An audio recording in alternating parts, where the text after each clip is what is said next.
Toyota Innova 2009 model വണ്ടി main പ്രശ്നം എന്ന് പറഞ്ഞാൽ ക്ലച്ച് ക്ലച്ച് ഭയങ്കര മേലെയാണ്. വണ്ടി മൂവ് ആകുന്ന കണ്ടീഷൻ എന്ന് പറഞ്ഞു കഴിഞ്ഞാൽ ഗിയറും ചെറിയ ടൈറ്റ് ഉണ്ട്.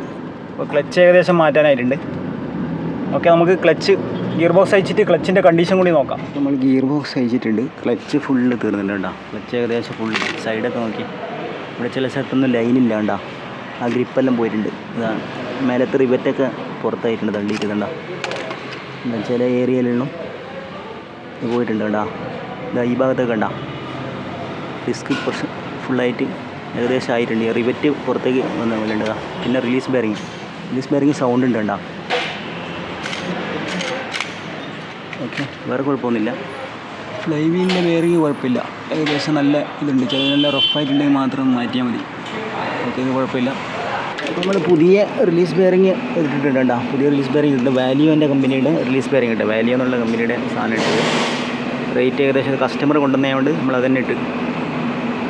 റേറ്റ് വരുന്നത് 1255 രൂപ വരുന്നുണ്ട്. അതുപോലെ ക്ലച്ച് എന്ന് പറഞ്ഞാൽ CK എന്നുള്ള കമ്പനിയുടെ ക്ലച്ച്. അത്യാവശ്യം നല്ല യൂസ് ചെയ്യുന്ന സാധനം, നല്ല ഇതുള്ള അധികം മിക്ക വണ്ടികൾക്കും യൂസ് ചെയ്യുന്ന അത്യാവശ്യം നല്ല ക്വാളിറ്റിയുള്ള സാധനം CK എന്നുള്ള കമ്പനിയുടെ. ഇതിൻ്റെ റേറ്റ് വരുന്നത് പറഞ്ഞാൽ 6000 ചില്ലറ വരുന്നുണ്ട്. 6062 രൂപ വരുന്നുണ്ട്. അപ്പോൾ ഇത് രണ്ടും കയറ്റാം. നമുക്ക് പുഷ് പ്ലേറ്റിനൊക്കെ നല്ല ടൈറ്റ് വന്നിട്ടുണ്ട്. അതാണ്.